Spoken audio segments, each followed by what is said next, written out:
Jeff Bezos' rocket company accused of toxic culture and safety issues. Are you guys really surprised? You saw how he ran. Amazon. I say ran because he's not running Amazon any longer. At least not in the direct practical sense. I'm sure he has a lot of influence over what happens, but he's not in the day-to-day anymore. And this is just par for the course with this clown, right? We'll just get into it. Former and current employees at Blue Origin, the rocket company started by Jeff Bezos, the founder of Amazon and one of the richest people in the world, say the company is rife with sexism, intolerant of employees who dare to contradict their bosses, and lax on safety. Guys, this is what Amazon warehouses are like. Why did we think his space company was going to be any freaking different, right? Even a little bit different. This is the guy's model. He's a scumbag. He's a scumbag, opportunist piece of shit. If you guys don't realize that by now, I don't know when you're going to realize it. You know, I don't agree with the reasons for why Trump hated Bezos, but I do agree with Trump that I hate Bezos. That's what I'm saying. I know it's Bezos, but I'll say Bezos. Hey, Drew, I want to talk about that for a second. My family comes from a town called Bisbee, Arizona. Okay, it's a very small mining town. It made its money mining. Okay, here's what they used to have. It was run by Phelps Dodge. Phelps Dodge ran the mine, and they had what was called the PD store, right? So your paycheck never really ever stretched out, far enough for you to be able to get through until your next one. So PD set up this store with PD money, Phelps Dodge money. It was like monopoly money for Phelps Dodge. And you could use that monopoly money in the store when you didn't have money. Here's a catch-22 to that. Is that Phelps Dodge money costs more to get than what the dollar was worth. So if you got stuck like Chuck, you would go get some of this PD money and then you'd have to pay it back out of your paycheck, right? And get this, you go into the store and even with the PD money, the price of goods was about one and a quarter times higher, right? Than was the value of the dollar, right? So you're literally paying, number one, you're paying more for the monopoly money, and then when you take that monopoly money to buy from the store, you're paying more. And here's a hitch to it. Is what they would do is just like what Bezos did with his book company, right? They would go in and initially lower the prices enough to where it was cheaper for the PD employees to buy from them than the local grocery stores and stuff like that. And then once they put them out of business, that's when they imposed these huge rate hikes. Huge. I mean, there were strikes over this shit. This was a major happening in Bisbee, Arizona. This was back in the 1940s, 1950s. Okay? So essentially what happened is that they would basically put their employees into debt to the company.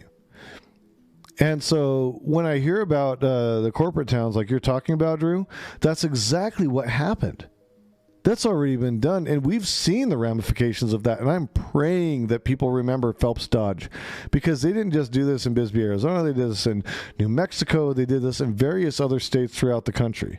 This was a practice of theirs, and it's a way that they were able to exploit their workers twice, right? And that's exactly what he's going to do. He's going to be exploiting his workers twice. I'll tell you, they did one further for Phelps Dodge, though. Yeah. And they did one further with Phelps Dodge. Get this. So you could buy a home, but Phelps Dodge owned the mineral rights under your home.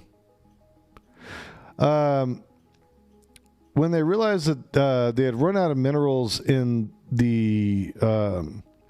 because it was a copper mine. When they ran out of the minerals in the pit, because it was pit mining, they extended that pit underneath people's homes, and like thousands of homes collapsed because of them because of them moving that strip mining under there. So when that happened, those people couldn't even recover the money for their homes. They were out. It was a net loss. They lost everything. The town was eviscerated. Like, it was a really, really booming town. And because of that pit, which you can still go down to Bisbee, Arizona and see, they call it the pit. It's huge. It's just a big hole in the ground where they used to collect copper. It's now got, I believe it's got some environmental waste in it, so you really can't go down in there, and you don't want to go down in there, you know. So they completely destroyed a town, eviscerated the economy, and exploited all the workers, got everything that they wanted out of it, while they screwed everybody else over. And that was lather, rinse, repeat, and they did it all over the place. Yep. So slavery light is exactly what it was.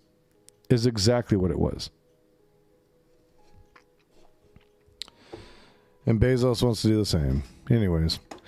The claims, including charges of sexual harassment by company executives, were put forward in an essay written by 21 employees and former employees and published Thursday on the website Lannis. Only one former employee identified herself. The essay also suggested that there were safety concerns about New Shepard, the vehicle that flew Mr. Bezos, and 3 other passengers to the edge of space in July. In the opinion of the engineer who has signed on to the essay, Blue Origin has been lucky that nothing has happened so far.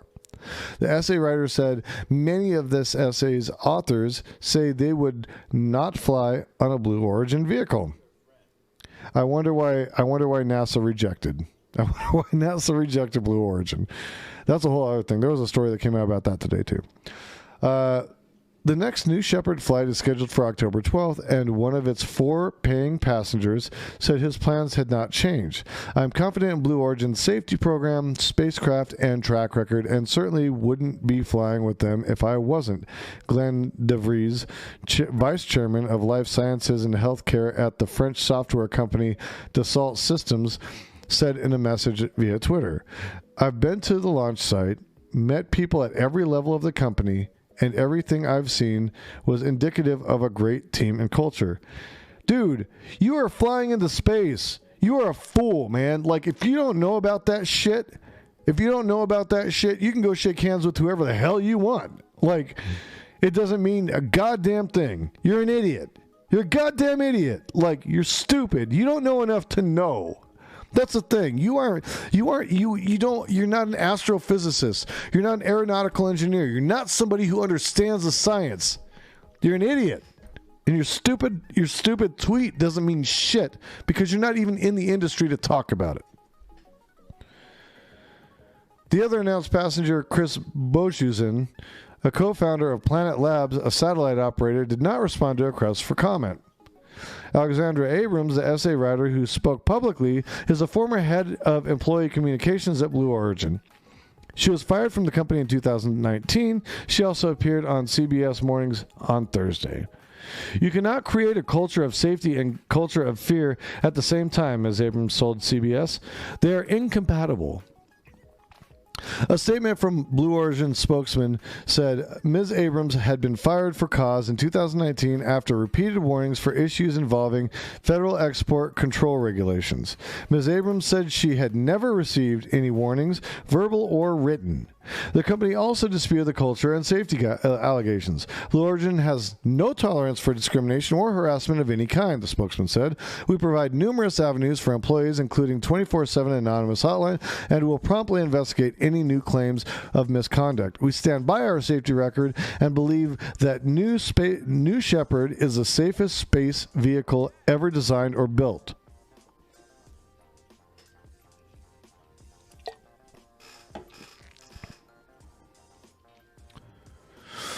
Mr. Bezos founded Blue Origin in 2000. The company is a part of a wave of businesses, along with Elon Musk's SpaceX and Richard Branson's Virgin Galactic, that aim to lower the cost of launching rockets and opening space to private enterprise as well as space tourists.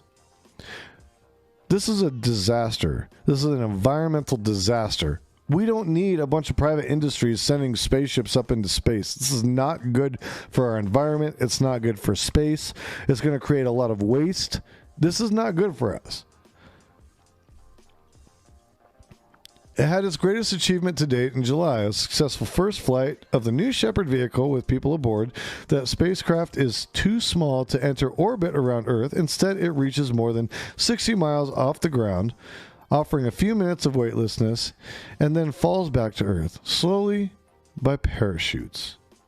In addition to the July flight, it has conducted 16 successful launches without people aboard. But outside of Mr. Bezos' launch, Blue Origin has been mired in unflattering news for much of the rest of this year. In the spring, the company failed to win a contract from NASA to build a lander to take astronauts back to the surface of the moon. Blue Origin appealed the decision to the Federal Government Accountability Office and lost horribly. It is now suing NASA in the U.S. Court of Federal Claims, which it is also losing horribly, which is another thing that came out today. NASA railed on these guys, man. They railed on them. They railed on them hard because Blue Origin is bullshit. The website The Verge reported on Wednesday that NASA's lawyers had dismissed Blue Origin's complaints. Hell yeah, they did. Oh, they did. They did so hard. Realizing now that it gambled and lost, Blue Origin seeks to use GAO's procurement oversight function to improperly compel NASA to suffer the consequences of Blue Origin's ill-conceived choices, the lawyers wrote in an internal report on May 26. Holy shit. The Lioness essay describes a toxic sexist culture at Blue Origin. Former and current employees have had experiences they could only describe as dehumanizing and are terrified of the potential consequences for speaking out against the wealthiest man on the planet, the essay says. That makes sense to me. The guy's done some pretty crazy ass shit as far as having people followed and all sorts of weird shit. The essay also says that company officials are now pushing to launch New Shepard at a breakneck rate of more than 40 flights per year, and that certain operations are understaffed, posing safety risks. The Federal Aviation Administration, which regulates rocket launches to ensure the safety of the public, released a statement saying it was reviewing the information in the essay as it does with all safety allegations. Oh, Jesus Christ.